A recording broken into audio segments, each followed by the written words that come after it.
Bienvenida al capítulo número 2. Aún va a estar el nombre por definir.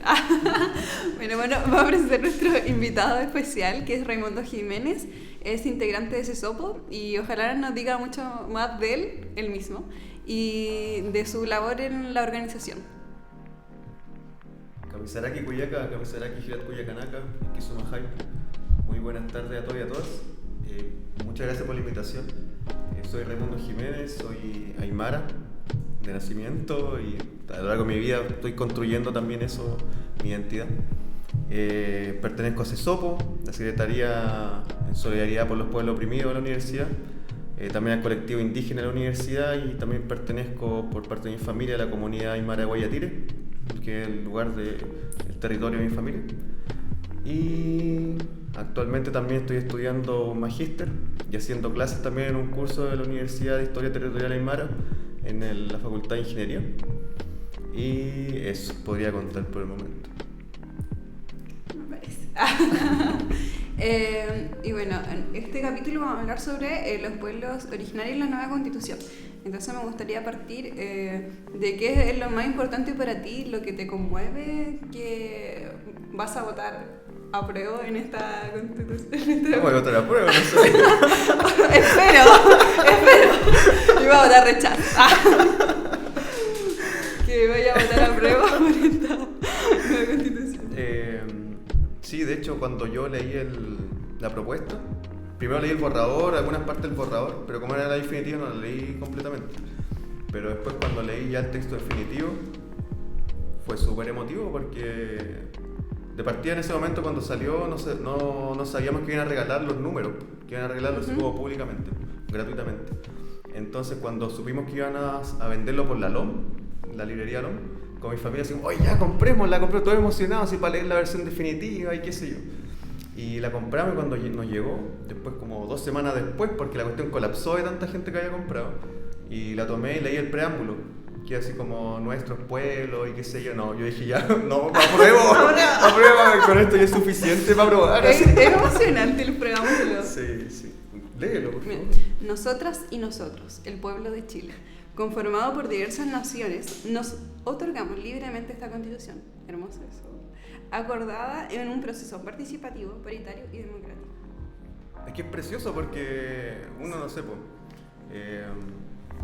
nosotros viéndolo como ya pueblos, parte de los pueblos, del pueblo aymara en particular, no fue un proceso lineal, así como que ahora el resultado ya ha quedado así de que sea participativo, que tengamos así como que el texto completo estemos formando parte del Estado, porque antes no formábamos parte del Estado. Había una ley, la ley indígena, que sigue vigente, pero no reconoce los pueblos, pues reconoce etnias. Y el reconocer etnias solamente se reconoce los rasgos culturales. Entonces no se reconocen los territorios, por ejemplo. No se reconocen también las instituciones que son propias de la idiosincrasia de los pueblos. Entonces ver un texto donde esté todo esto, después de todo así como los conflictos que hubo durante el proceso constituyente, fue tremendo. También me recuerdo el primer discurso de Elisa Loncón cuando asumió la presidencia, y mi papá se puso a llorar porque fue brígido, porque nosotros ya hablamos aymara, pero públicamente nunca hemos escuchado, no sé, un discurso en aymara, por ejemplo. Pero escuchar a Elisa Loncón, mapuche, mujer mapuche, como que tiene todos estos rasgos el de presidente que de la eso, como que convención tenía todos los rasgos estos que habían sido excluidos históricamente, y que después también comenzó esta cuestión sucia, así como, ¿y quién es Elisa Loncón? Ah, no, pero que parece que tiene estudios. ¿Y en no sé dónde qué estudió? cosa. Eso, así como para legitimar, así como, sí, ¿y a qué le sustenta a ella para que sea? Y la y lo mejor es que tenía como todas estas carreras, había estudiado hasta afuera, así como tiene estudios en todas partes. Estudia como sabe 5 lenguajes, entonces no es menos. Sí, pues entonces cuando habló y dijo así como Marimari con Puché, saludó, ahí a mi papá se puso a llorar al tiro así. Y después fue como, no sé, mi familia fue como todo maravilloso. Y también mi primo fue constituyente, Luis Jiménez, constituyente aymara. Ese también los días previos en la votación. En la votación para elegir los constituyentes, estábamos así como hasta última hora viendo, actualizando a cada rato la página del CERVEL, creo que. Sí, del CERVEL. Estábamos actualizando a cada rato así. Ya ahora va ganando, ahora no va ganando. Así. Y al final salió segundo. Pero igual como eran dos, quedó ahí. Oh, pero Y qué fue bacán. emocionante, sí, po. Y en esa misma elección también se eligió concejal y alcalde, pues, algo así, no me acuerdo. Sí, sí, eran como 4 Sí, votos. eran hartos votos, po. Y otro primo también ganó concejal allá O sea que en estamos Putre, po. como en la familia Entonces- política, así como... Sí, no sé en qué momento me va a tocar a mí, pero... Quizás pero- después te veamos como sí, diputado. no sé. Bueno, ahora van a haber escaños reservados cuando gane la prueba, así que uno nunca sabe, se pueden venir cositas. Se vienen cositas. O sea, qué bacán que en realidad la comunidad esté integrada en esos procesos. ¿Cómo fue para ti? ¿Cómo fue para tu familia? Como el poder vivir y ser parte, no solo verlo de afuera, sino como estar ahí, como fue como, no sé, por ejemplo, para tu primo, que fue convencional, el vivir toda esa experiencia y también experiencias que había mucho racismo por parte de la derecha. Yo creo que desde el comienzo fue duro, porque cuando se firmó el acuerdo por la paz, en noviembre del 2019, se firmó, ahí no existían escaños reservados, no existía tampoco la paridad, no existía ninguna cuestión, fue solamente así como ya se va a hacer una constitución que esté como, que respete todo el acuerdo internacional, ese fue el acuerdo a grandes rasgos. Entonces ahí después de eso hubo que esperar más de un año, hasta diciembre del 2020, para que recién se confirmara que iba a haber escaños reservados. Entonces todo ese año, cuando estaban debatiendo ya por el tema de cuántos constituyentes iban a ser, cómo se iban a elegir los convencionales, cómo iba a ser el proceso, el tema de la votación también, cuando se votó el primer plebiscito para ver si iba a haber o no la convención. Ahí nosotros fuimos a votar sin escaños reservados, pues sin saber que iban a existir los escaños reservados. Entonces en ese momento, por parte de todas las comunidades también, de las familias, las comunidades, los pueblos, habían personas que estaban de acuerdo con el proceso y otras personas que decían que no, porque cómo íbamos a participar si nos están excluyendo como siempre.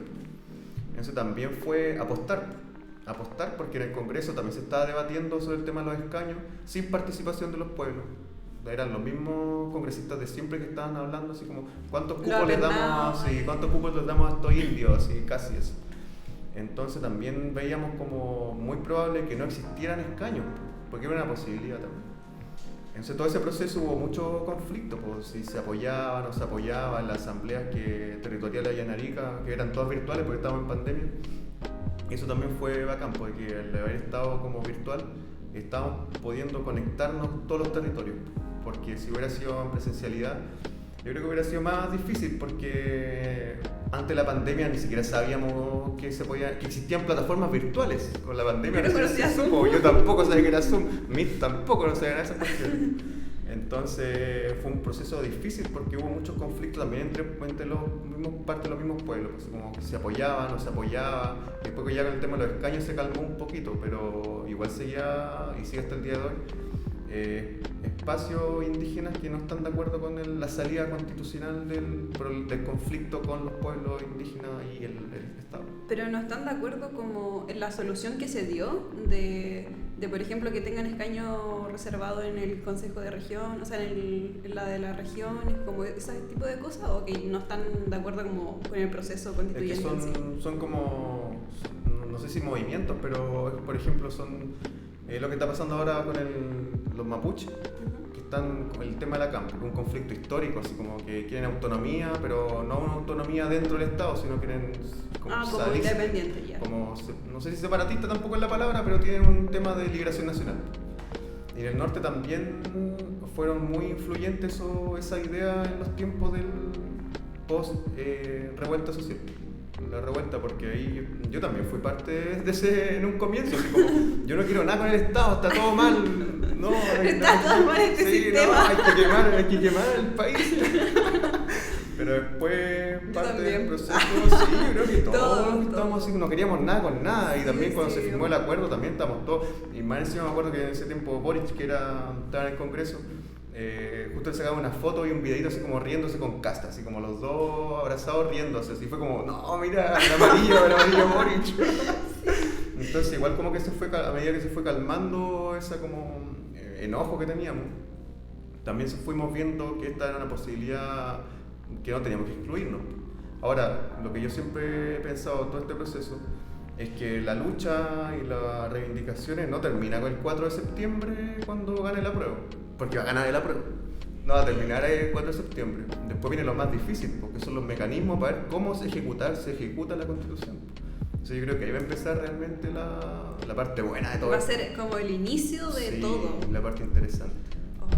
Pero va a ser un largo proceso. Sí, se viene pero así. todo lo corto no dura mucho, así que dure lo que tenga que durar, pero que sea perdurable.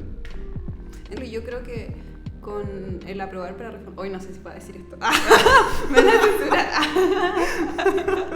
Pero si es que se aprueba y hay una reforma después, probablemente se quite gran parte de los avances que iba a haber en la convención. Entonces igual eso como que igual me urge, porque siento que una de las cosas va a ser la plurinacionalidad y también puede ser la paridad. Entonces como que se va a retroceder, entonces como ya aquí llegamos, ¿cachai? Como...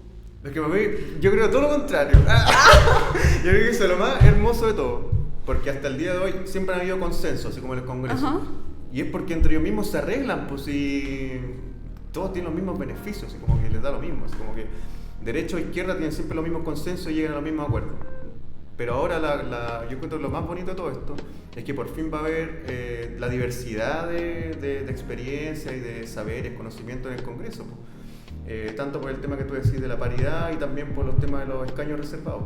Entonces por fin va a existir realmente la voz como múltiple del ser chileno. O sea, al final ser chileno y ser chilena va mucho más allá de asumirse así como parte de los símbolos, así como, ofendieron la bandera, qué trágico, qué trágico. Pero hay cosas mucho más relevantes, mucho más importantes.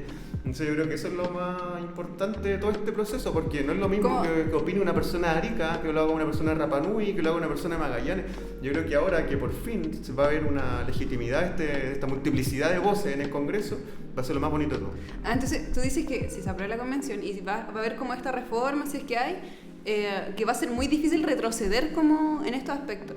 Pues que nadie va a querer ceder, porque yo creo que eso es lo bacán de todo, que el consenso que se llegue va a ser realmente entre las múltiples voces que existen.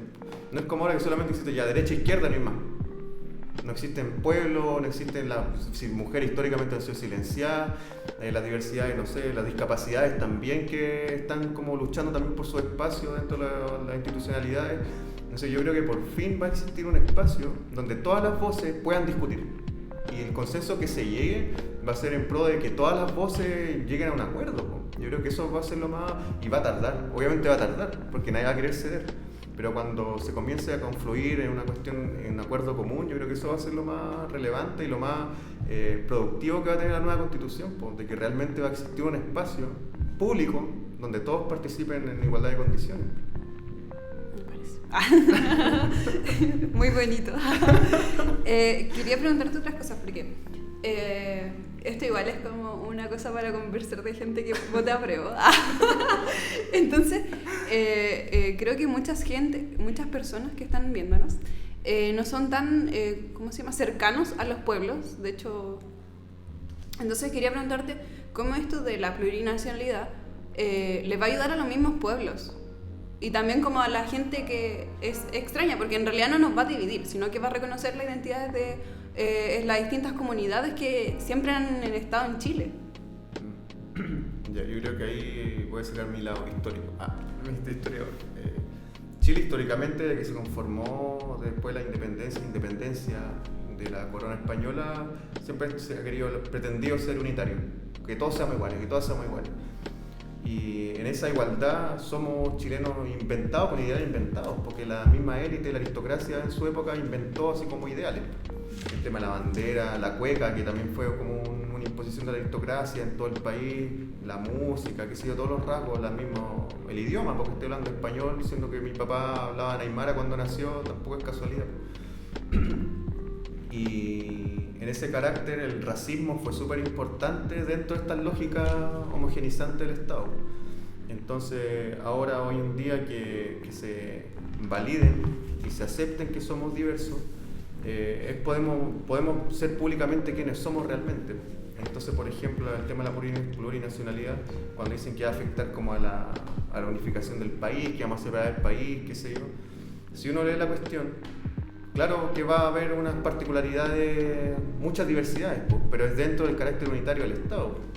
Entonces cuando nos dicen que vamos a separar el país, como súper ilógico, porque al final lo único que estamos haciendo es validando lo que ya somos. Bueno, no son invenciones, no vamos a inventar nuevas dinámicas, no vamos a inventar nuevas lógicas, es lo que ya somos. El tema de la lengua, el tema de la educación.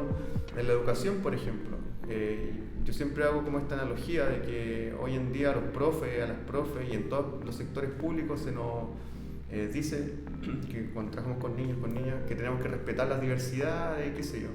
Pero ¿cómo vamos a respetarlas si no las conocemos? ¿Cómo podemos respetar algo si no lo conocemos? Entonces cuando mostramos y leemos las directrices de la educación en Chile, las bases curriculares, todo va orientado hacia una sola nación, el ser chileno solamente, así como único ser chileno. Y el único día donde existe esta como diversidad es para las fiestas patrias, que también tenemos que estar con un carácter unitario, pero los colegios, no sé, pues, bailan una cuestión pascuense, bailan una cuestión así como del trote tarapaqueño, un niño o un grupito así como bailando vestido así como mapuche, qué sé yo. Pero fuera de eso no existe otro espacio. Entonces no conocemos quiénes son los indígenas, no conocemos quiénes son los aymaras, los mapuches, qué sé yo. Y al no conocerlos, a los niños les vamos a estar mostrando también una realidad, pero como tapándolo con la mano un ojo, pues así como, esta es la sociedad, pero solamente una parte de la sociedad, pues solamente la parte que está aceptada. ¿Y qué pasa con los demás? Las demás. En Arica todavía existe el fuerte racismo. Uno cree que son cosas, cuando yo hablo con mi familia, con mi papá, el racismo fuerte que vivieron cuando eran chicos, que otros eran de indio y de mil cosas más, todavía se sigue usando, porque los niños todavía siguen emigrando de los pueblos a la ciudad. Todavía sigue siendo el racismo, no es una cuestión del pasado, porque dicen, no, pero esas cosas ya no existen. Ahora ustedes tienen estudios, ahora ustedes pueden estar, no sé, viviendo bien, cómodamente, pero todavía no somos todos iguales, también existen. Yo creo que ese es el mayor problema de todo, que la cuestión racial siempre estuvo de la mano con los factores económicos. Pues al final los grupos racializados siempre fueron excluidos también de las cuestiones económicas. Entonces los más pobres también fueron los más racializados.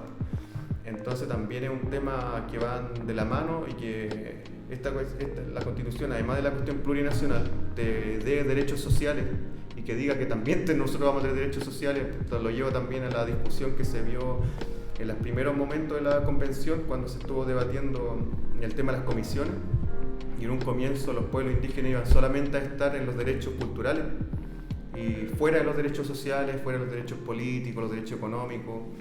Entonces ahí hubo un debate fuerte porque era como, oye, entonces seguimos siendo folclore, seguimos siendo solamente baile y música y no tenemos derechos, sobre nuestras tierras no tenemos más derechos.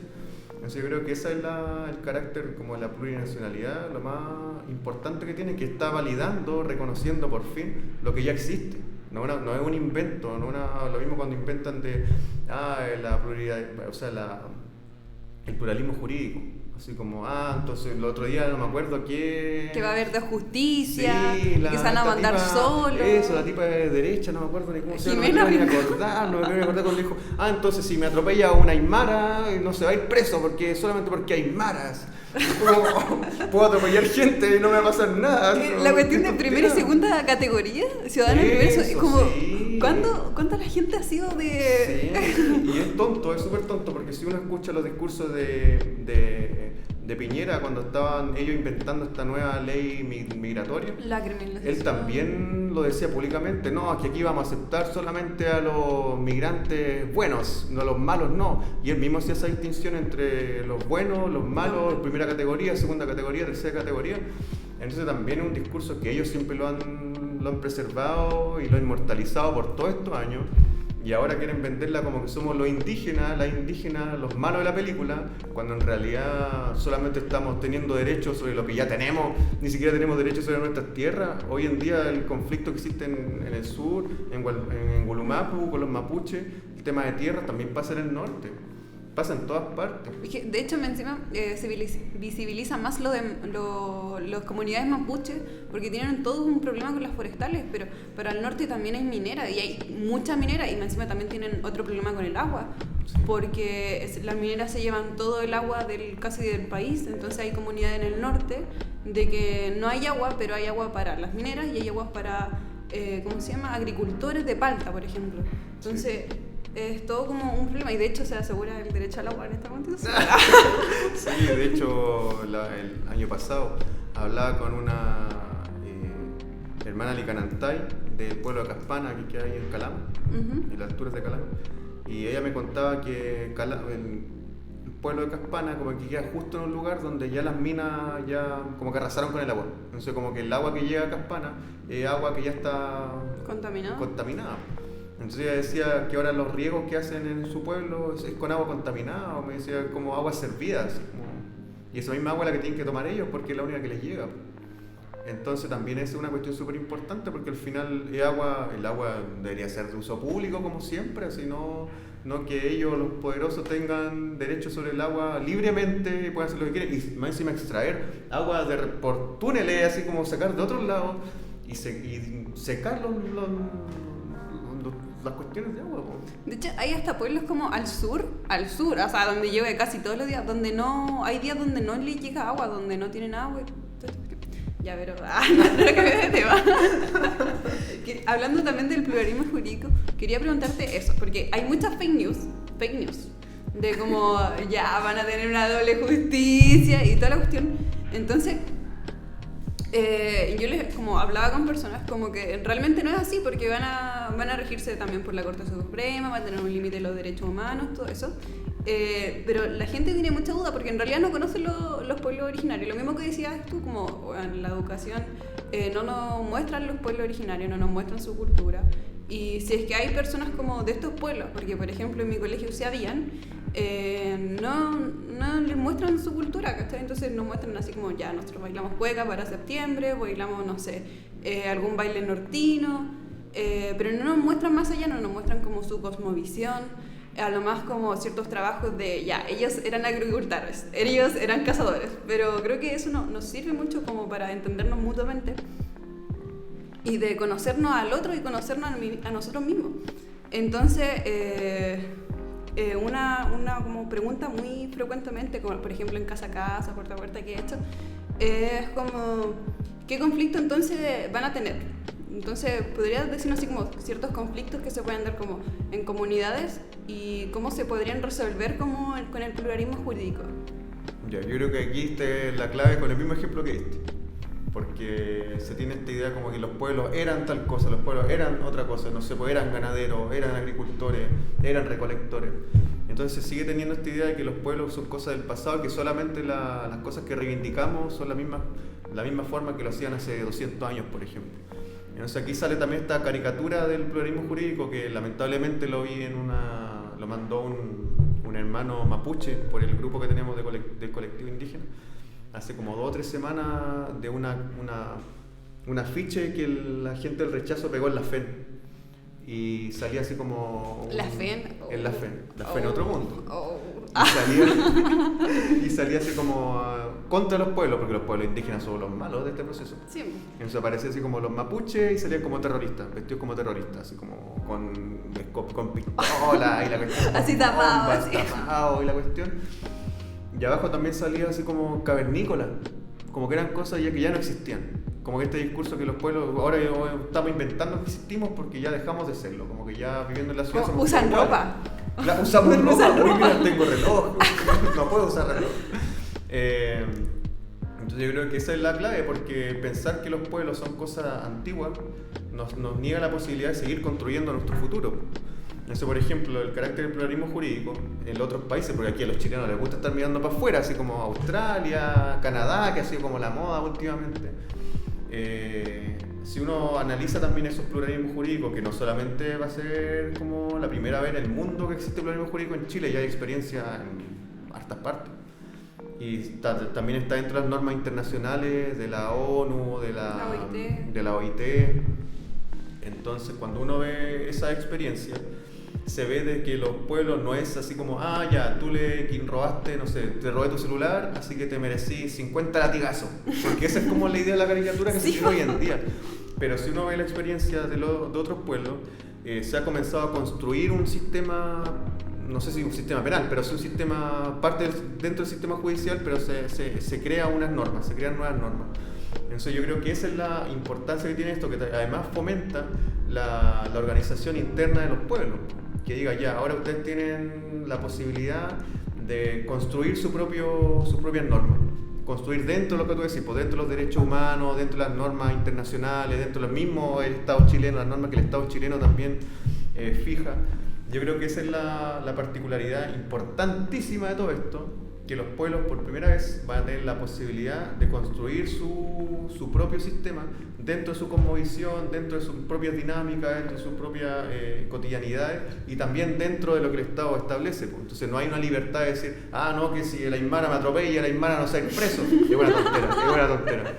Porque y me tiraron en copa, así. Sí, esa es una tontera. Yo creo que también el pluralismo jurídico es una oportunidad tremenda de conciliar por fin las cosas que son del Estado con las cosas que son propias de los pueblos, que por fin exista una construcción en común, porque ese es el pluralismo jurídico, construir en común y construir una cuestión que sea legítima por las dos partes, no una imposición de ninguno de los dos lados.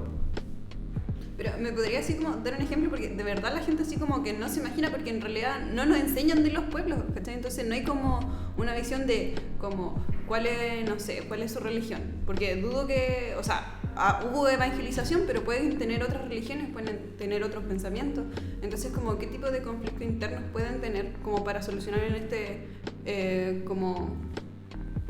este pluralismo jurídico que no esté como sea necesariamente como dentro de otras cortes supremas.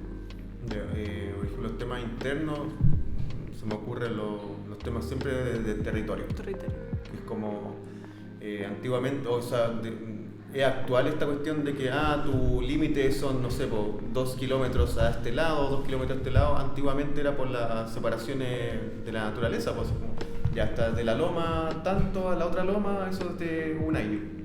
Un ayllu es como la familia allá en el norte.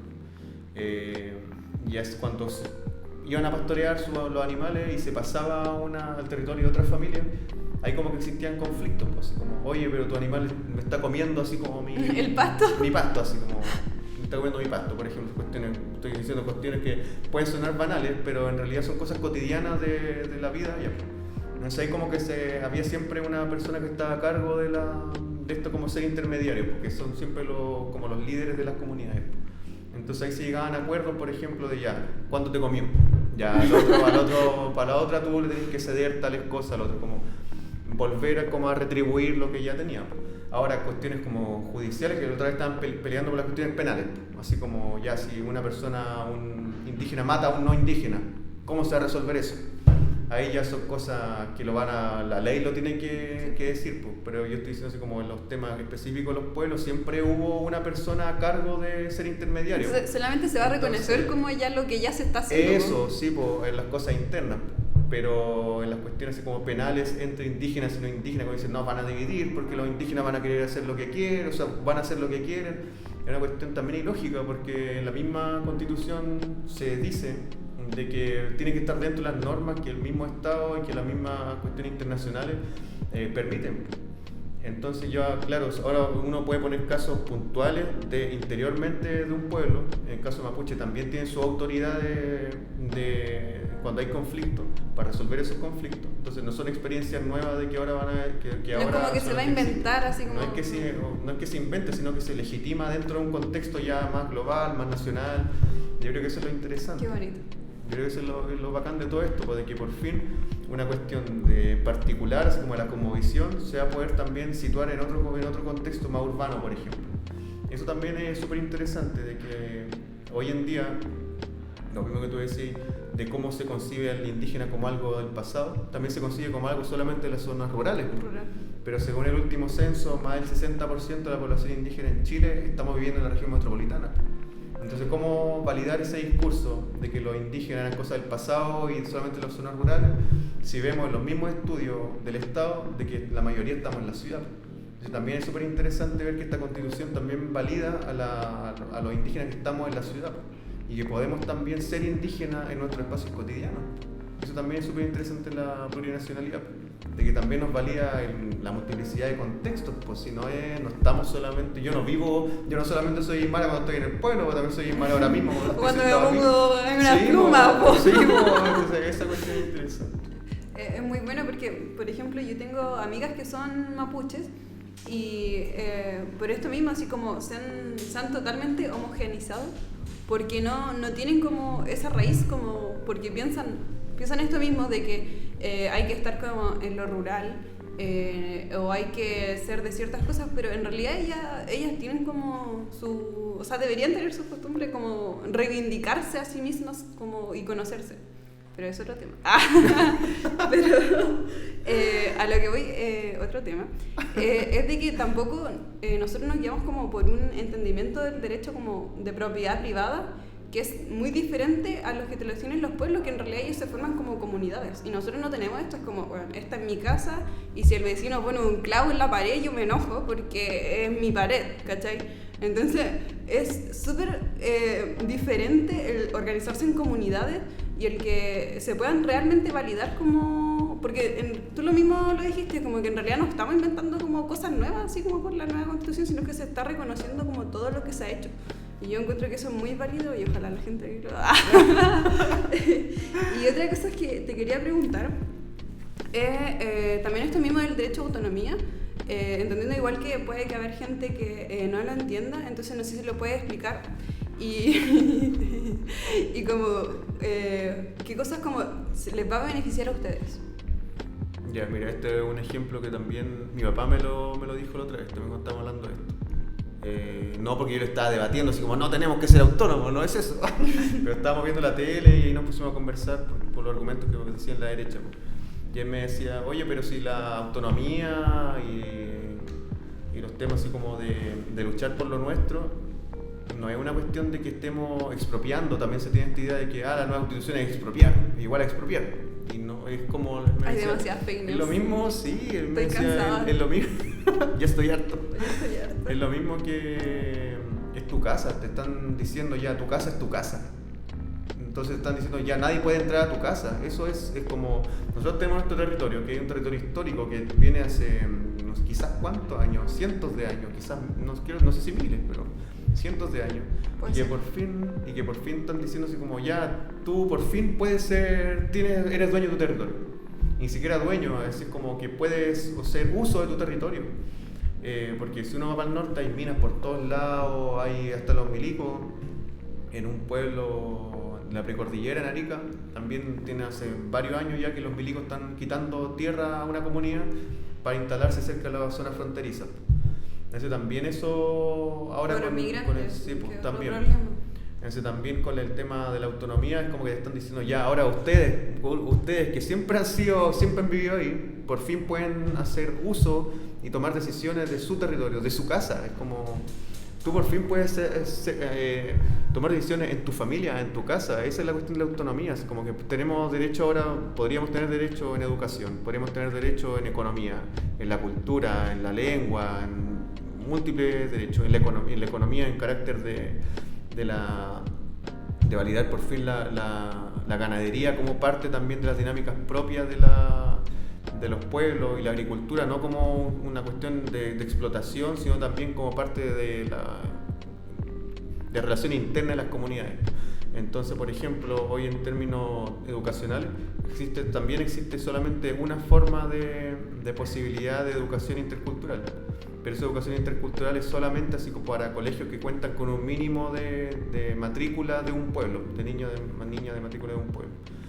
Eso también esto te da la posibilidad de que sea algo transversal, que sea para todos, para todas, y que también los pueblos tengan la posibilidad de ejercer sus propios mecanismos de educación, que también tengan sus propios mecanismos de difusión de programas radiales o qué sé yo.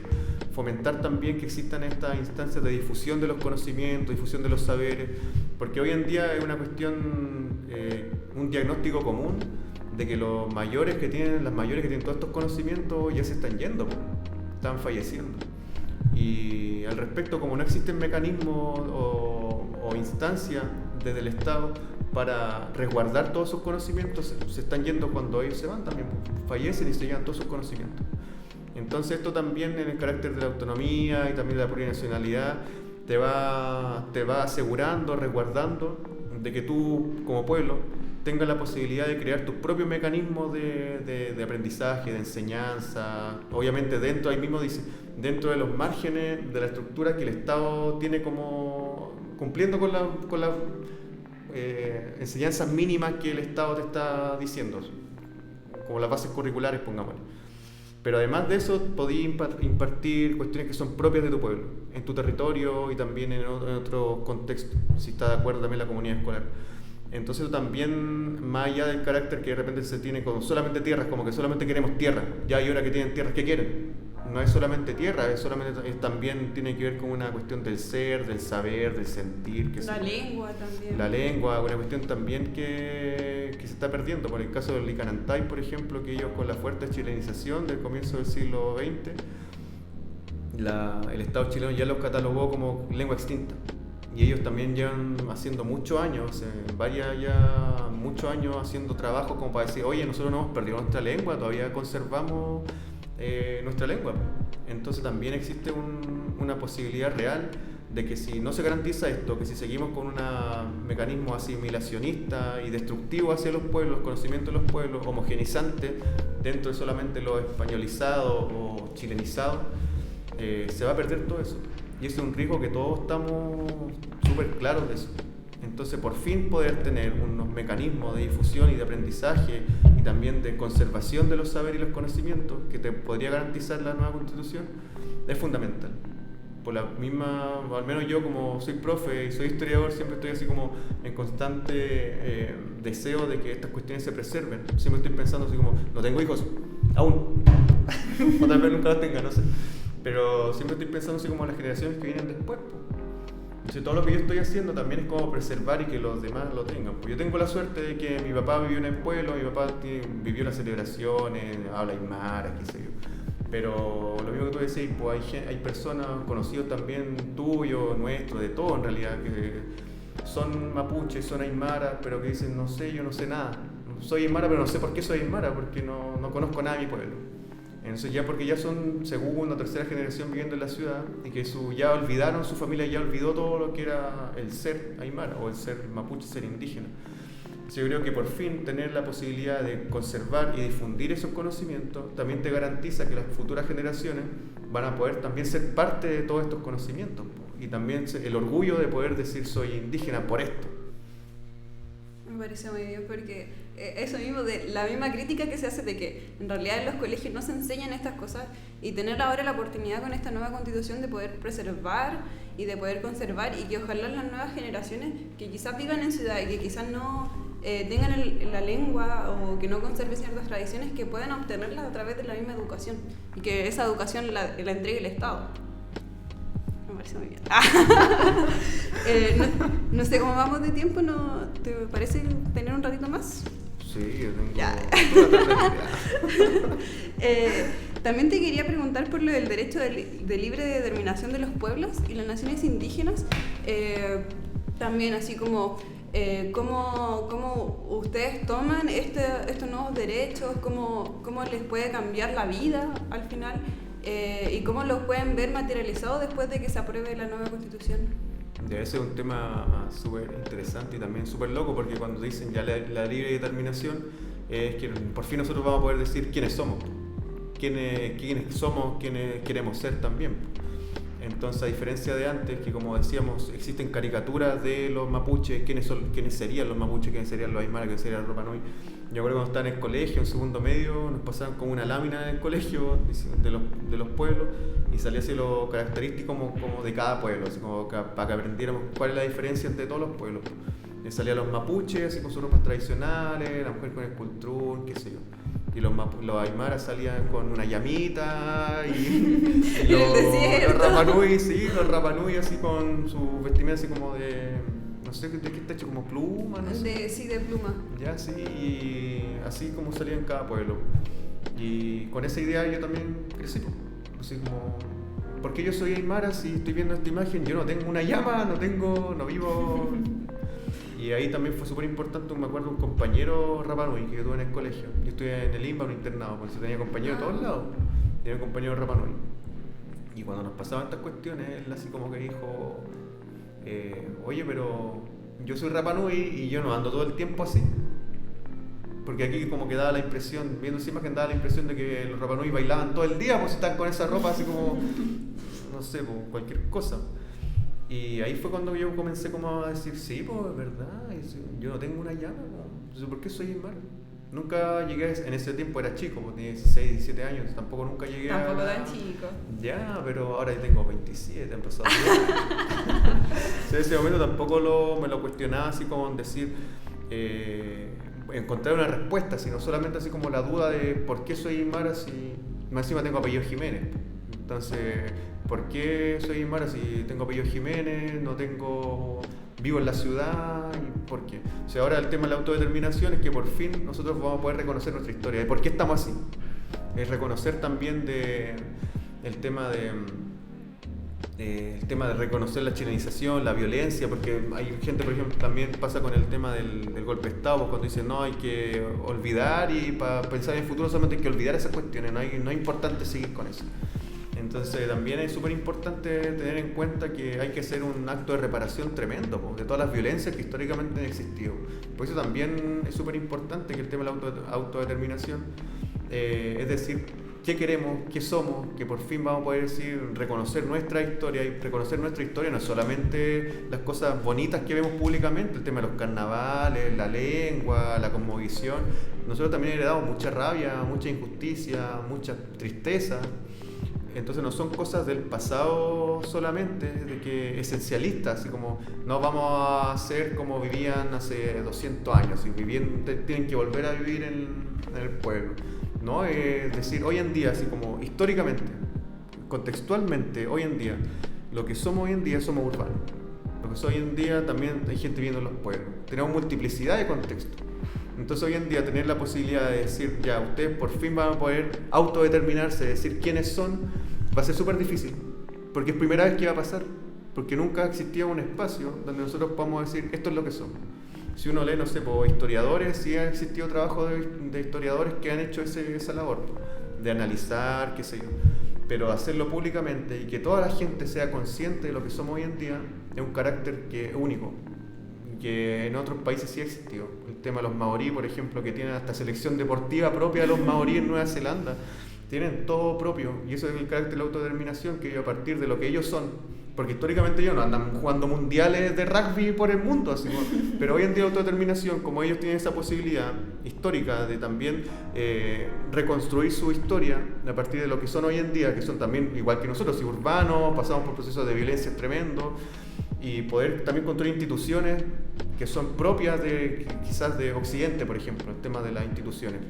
Pero aún así, apropiarnos de esas instituciones y también aymarizarlas en el tema mío, indigenizarlas también, así como lo que somos hoy en día, utilizarlo a nuestro beneficio y también tener la posibilidad de reconstruir nuestro pasado a partir de lo que somos hoy en día, olvidándonos esa idea de que solamente existíamos en el pasado, de que solamente éramos pueblos ganaderos, que solamente éramos pueblos agrícolas, que solamente hablábamos mapudungun o aymara. Estamos hablando en español aquí también, y no porque estoy hablando en español voy a dejar de ser aymara. Así también la autodeterminación da esa posibilidad de poder construir nuestra historia a partir de nuestro presente, no solamente del pasado. Es que además yo creo que particularmente creo que la rabia se tiene que mantener, porque, o sea, no mantener, pero tener presente, porque al final son como tristezas y muertes colectivas que se dieron en el pasado, genocidios, como desde la conquista. Y que puede pasar en cualquier momento, de nuevo, puede que no vaya un tipo con una espada y tal, pero puede que haya, no sé, esterilizaciones masivas o reeducación de pueblos, entonces puede pasar en cualquier momento, y yo creo que con estas instituciones también se da como una garantía a los mismos pueblos de que no vuelva a ocurrir, de que pasen 20, 10 años, 100 años, y que por más que la sociedad cambie pueden tener ciertas garantías. Entonces creo que es muy válido como el apropiarse de las instituciones, el aymarizarlas, el poder hacerlas como suyas y poder también mostrarse como a sí mismos, y que no haya miedo también entre nosotros mismos. Ya. Para unas palabras ya como de cierre, ¿qué es lo que más te gusta de la Constitución? ¿Qué es lo que, no sé, te anima, te dice, oye, ¿sabes qué? Con esto ya podemos dar un paso para ya no volver más atrás, para poder ser como nosotros mismos y, no sé, tener ciertas garantías, no sé, cualquier... Ya, yo vuelvo a insistir que lo más maravilloso de la Constitución es el preámbulo. A mí me encanta el preámbulo. Pero que el Estado ya en la primer artículo que diga que un Estado plurinacional e intercultural es tremendo, porque de repente se tiene esta idea de la interculturalidad como que algo, para mí algo que se construye. La interculturalidad, si bien ahí dice que el Estado es intercultural, no va a ser intercultural el mismo 5 de septiembre. O con un solo artículo. O con un solo artículo, con los mecanismos posteriores. Pues, no sé, que te diga que ahí el Estado pretende ser intercultural, te asegura ya que vamos a tener participación horizontal en todos los espacios públicos. Y que no solamente va a ser en los espacios públicos, sino que en los espacios privados propios nuestros vamos a poder ser quienes somos. Porque, no sé, pues cuando chico, mi papá me contaba que en el pueblo les prohibían hacer las celebraciones, les prohibían hablar en aymara, le imponían las cuestiones de los símbolos patrios, y también había violencia, pues, tipo de violencia, no solamente de carácter simbólico que me contaba mi papá, sino también había carácter de violencia física, violencia directa. Entonces, al ser un Estado intercultural, te garantiza de que van a existir mecanismos que vayan legitimando en el proceso, vayan legitimando una relación horizontal, y que todos vamos a poder ser partícipes, todas vamos a poder ser partícipes de todas las instancias. Y esto es súper importante porque de repente se tiene esta idea que solamente los indígenas vamos a tener estos derechos así de participación, derechos en igualdad de condiciones, en temas de decisiones, pero ahí también te garantiza de que en los temas barriales, municipales, regionales, en todos van a existir mecanismos de participación ciudadana, participación popular. Entonces no es una cuestión solamente indígena. Yo insisto que en el contexto indígena sea innovador, es innovador para el Estado, es innovador para la gente en el espacio público, pero es algo que siempre ha existido. Entonces yo creo que incluso es más innovador en la Constitución en el carácter de la gente no indígena. Yo creo que esto es al revés, para mí es al revés, porque nosotros siempre hemos sido así, siempre hemos tenido decisiones horizontales entre nuestros espacios comunitarios, espacios internos, pero que ahora la Constitución te garantice que todas las personas van a tener el derecho y también obligación de participar en cuestiones de igualdad de condiciones, como decís tú también, en todos los espacios municipales, qué sé yo. Va garantizando que realmente la Constitución va orientada hacia una participación ciudadana horizontal, no solamente en carácter cultural, sino en todos los espacios, también temas de todos los sectores que hemos sido históricamente excluidos. Las mujeres, por supuesto, deberían ser siempre protagonistas de todos los espacios. De hecho, ahora se pueden presentar proyectos de ley desde la misma ciudadanía. También, entonces, yo hago eso, así como finalmente democracia directa. Sí, gracias. Por eso digo, ¿por qué la gente cree que solamente los indígenas van a tener esto? Cuando dicen privilegios, los indígenas van a ser ciudadanos privilegiados, primera clase, sí, oye, terrible, cuando en realidad te está garantizando que toda la gente, toda la ciudadanía va a poder ser participante directo de la democracia, y es una cuestión histórica, primera vez. O sea, por eso todo eso lo resume el preámbulo, que es maravilloso. Muchas gracias por este capítulo, muchas gracias también a ti por participar en este capítulo.